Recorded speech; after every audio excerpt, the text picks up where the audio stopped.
From these siege lines overlooking Yorktown, American and French forces closed the trap. For weeks, cannon fire rained down as Cornwallis' army weakened and hope for Britain faded. When the British surrendered in October 1781, it wasn't just a battlefield victory, it was the moment American independence became inevitable. Welcome to Oliver's History Project, where you'll learn the exciting true history in the novel, The Unlikely Life of Oliver Atkinson. In 1781, the war narrowed to one place, Yorktown, where British forces dug in, unaware a net was closing around them.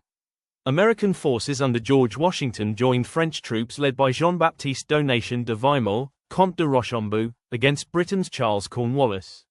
At sea, the French fleet under François-Joseph Paul de Grasse blocked British relief, turning Yorktown into a sealed box.